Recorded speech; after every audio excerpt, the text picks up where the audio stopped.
Saya mengalami pengalaman pemilu yang lalu dianggap partai penista agama. Di Jakarta yang begitu besar, dia belanjakan untuk kepentingan ego pribadinya untuk maju sebagai presiden 2024. Pura-pura peduli adalah kebohongan Anies Baswedan di tengah pandemi dan penderitaan orang banyak.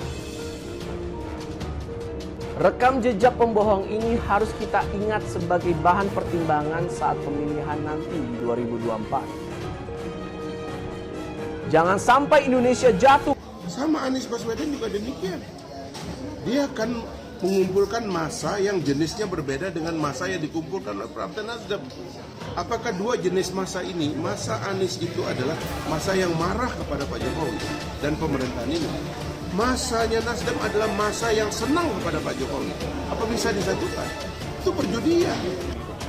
Ya karena dua-duanya mengumpulkan kelompok massa.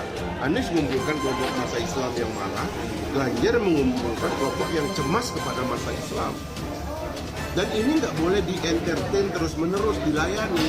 Harusnya ini dibikin lumer dengan dimulainya sebuah perdebatan lebih terbuka. Supaya apa wajah orang Yaman dipajang di Surabaya? Hah? Orang Surabaya tidak kenal.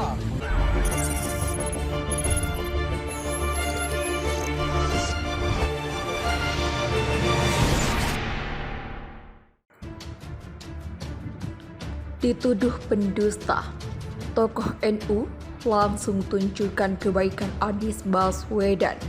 Dia tak pernah.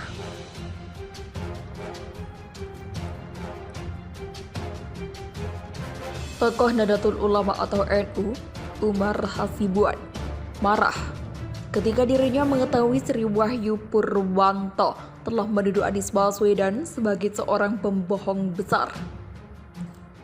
Dirinya tak terima akan pernyataan tersebut dan mengatakan boleh saja membenci mantan Menteri Pendidikan tersebut asalkan sesuai porsi dan konteksnya.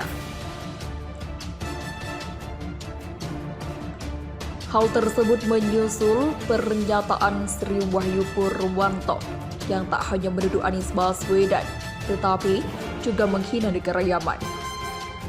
Pak Sri Wahyu Purwanto, silahkan Anda nggak suka dengan Anies Baswedan, tapi kenapa Anda bawa-bawa negara Yaman? Bahkan Anda menghina Yaman. Cuitnya.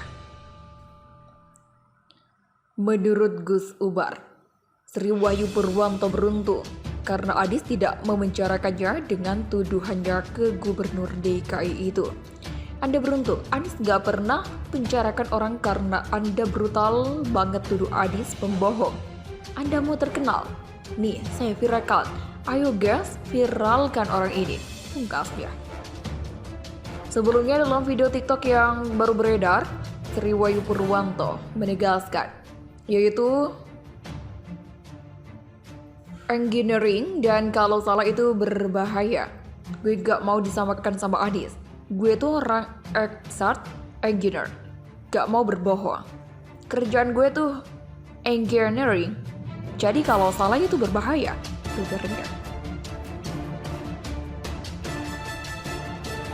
Menurut dia, Anies tukang bohong dengan program-programnya. Ya, Anies itulah tukang bohong. DP0 bohong. Oke, bohong. Sumur resapan tidak masuk akal lagi, tuturnya. Selain itu, pernyataan siap maju Anies sebagai calon presiden juga ditanggapi Sri Wahyu Purwanto. Dengan pernyataan Anies sebelumnya yang tak akan maju sebagai capres jika Prabowo maju jadi presiden. Katanya kalau Pak Prabowo mau jadi presiden, dia nggak mau jadi presiden, nggak akan maju. Ternyata dia Anies maju. Urainya. Apa-apaan? Gue nggak mau disamakan Anies. Dia tidak memanfaatkan sama gue. Dia tidak bermanfaat sama gue. Lebih bermanfaat asing bagi gue. Gue sama asing dapat duit. Sama Yaman gak pernah dapat duit. Apa yang dapat dipelajari dari Yaman? Gak ada. Teknologi Yaman apa yang maju? Gak ada. Orang Yaman yang maju teknologinya mana? Gak ada. Jelas ya.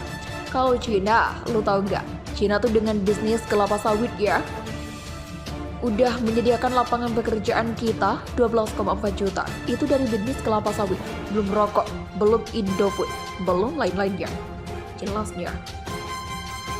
Menurut dia, yang bermanfaat bagi dirinya itu Cina bukan Yaman, apalagi Anies Baswedan tukang bohong ngomongnya mencela-mencela.